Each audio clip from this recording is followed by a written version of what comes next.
If you've been applying for many fashion jobs and internships, but you're keeping getting rejected, or worse, fashion companies are not replying to your applications, I'm going to share with you 6 practical things that you can do immediately from today to give a boost to your applications and finally get your dream job in fashion. Let's first talk about rejections in the fashion industry. I have been there. If you're facing rejections, you're not alone.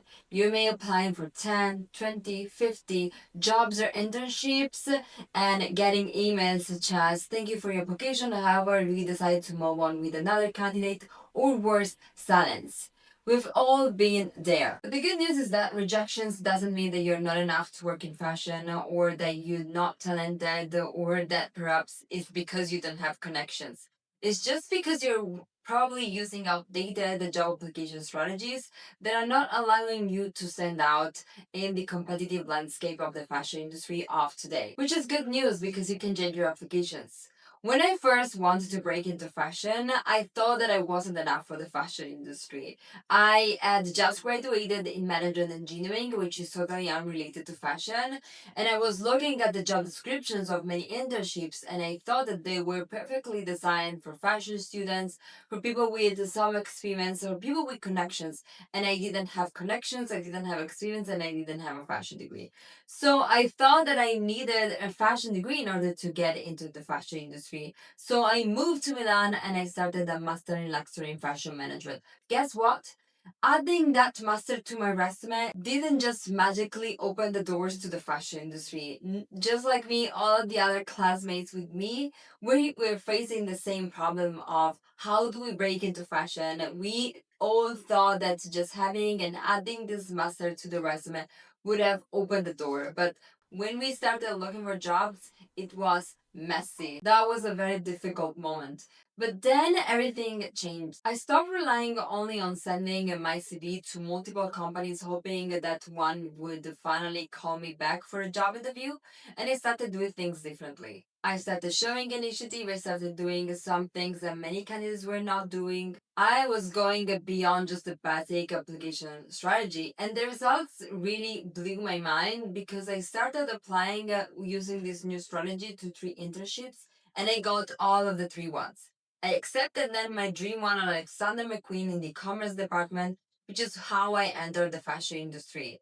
And what I've been teaching over the years with Glamour Server is the exact same method that I use to break into fashion. The fashion hiring system has changed, but the principle has stayed the same. You cannot just apply like everyone else if you want to get into fashion and if you want to stand out, especially when you don't have experience. So once you understand how the modern hiring strategies work, you can start replacing them with your traditional and current application system so you can finally start seeing results yourself as well. So the first thing that you should do is to stop applying like everyone else. Most people are just building one version of their resume, they apply to as many internships as possible and they wait.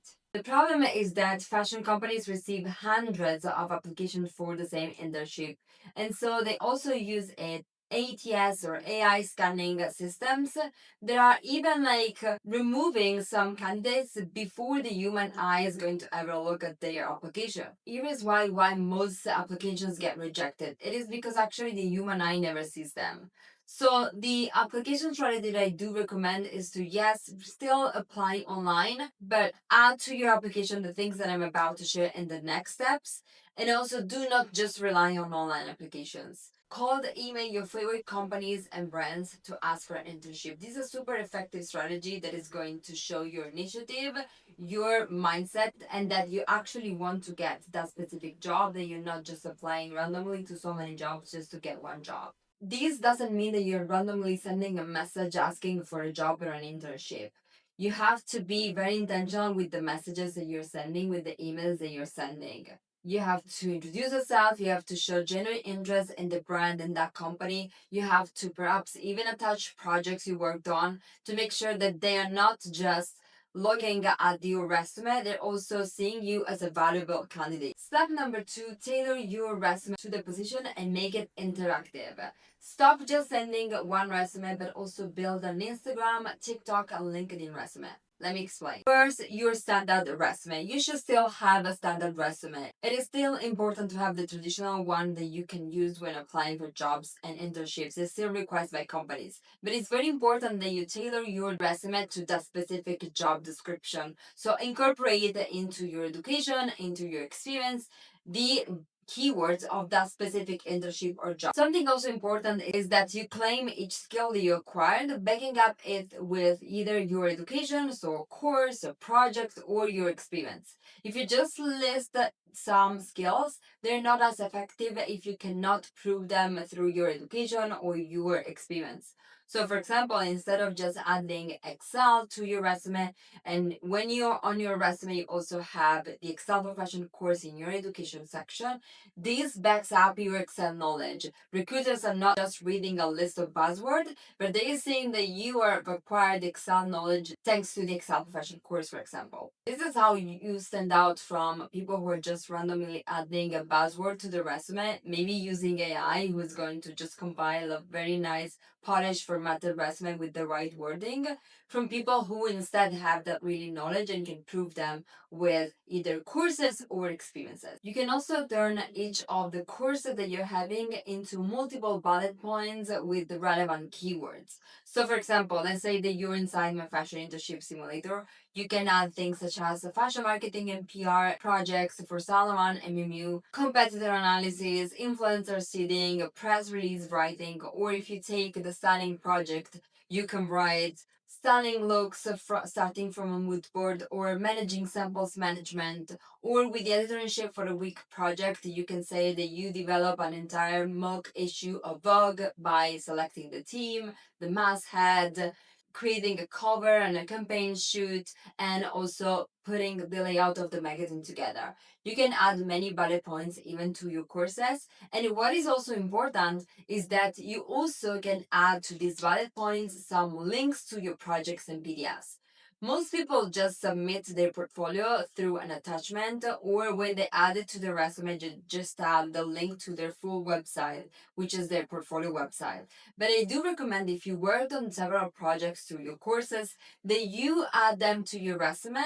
In the education section, when you added the bullet points, make sure that each bullet point is clickable, so recruiters are going to be curious and will see that you worked on different projects. So you just didn't learn the theory, but you actually put them into practice and worked on real projects. This also helps you stand out from anyone else who just lists the name of the course they're taking, but you're adding the bullet points, you're adding the right keywords, which ATS system loves, so you can pass the first scan, but also you're linking to the projects related to the courses, so you're actually demonstrating real skills with portfolio projects. Create a 1 minute video resume that you can post on Instagram, you can post on TikTok, you can post it on LinkedIn, you can tag the recruiters, you can tag the hiring managers of that role. Look at this video, for example. So think of it as a short picture of yourself, why you want to work there. For example, you can say, I'm Jada. I recently completed a marketing and PR internship simulator where I worked on the Solomon Brief Drive activation event, as well as the global PR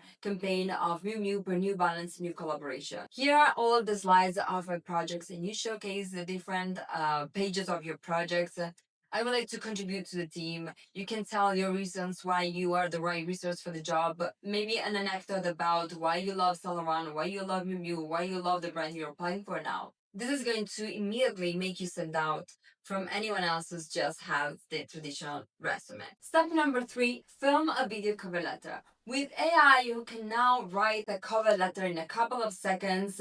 When you can submit something else that goes beyond the traditional things, you are standing out. So film yourself a 60 to 90 seconds video cover letter where you're talking about why you want to work there, why you are the right resource for the company. You can link this video cover letter directly in your resume, or you can link it in your application and your emails that you're sending to companies. This is going to help you stand out and also create a connection with the recruiters as you are communicating yourself. So you're showing multiple skills and a strong initiative. Step number 4, Build a portfolio even if you're not a designer. If you're keeping rejected by internships and jobs you're applying for, ask yourself, do I have a portfolio? If you don't have a portfolio, build one, even if you want to work in marketing, PR, styling, buying, merchandising, management. Portfolios nowadays are more important than resumes and cover letters to stand out because hiring has switched to a more skills-based hiring. Recruiters want to see proof of your work, of your skills, of your initiative, of your proactivity, of your knowledge. It doesn't mean that you need to show a lot of extensive knowledge because this will be your first experience in fashion, but still the initiative, the fact that you put yourself here on your desk to create this project with tasks that mimic your future role so you already practices the job even before getting the job, meaning if you want to work in PR, you familiarize yourself with building a press release, collecting press clippings after a fashion show or a major event, or doing a competitor analysis if you want to work in marketing, or if you want to become a stylist. You are talking also about samples movement between stylists and PR. This shows that you have an understanding of the role and is going to put you ahead of most of the applicants who are just waiting for the first internship to learn. Instead, you're showing that you already know some things. You're ready to contribute. You studied, you are proactive, you took initiative, and you also have that little bit of more knowledge compared to those who are just waiting to learn from their first internship. Step number 5, learn the skills that fashion companies actually use. Many focus on fashion knowledge, history, and that is correct. You should do it. But you should also focus on real skills that can open you the doors to the fashion industry, like real skills that are used in fashion offices, such as Excel, for example. Many companies test candidates not just on fashion knowledge, but on things such as Excel during job interview assessments. This is because Excel is a practical skill used every single day in fashion offices. So if you want to break into fashion, you should also learn the practical skills that the fashion industry use, not just the fancy ones. Step number 6, show the right attitudes. Your technical skills matter, but also your attitude and mindset. They might even matter more than your technical skills because technical skills can be trained and you can learn them on the job.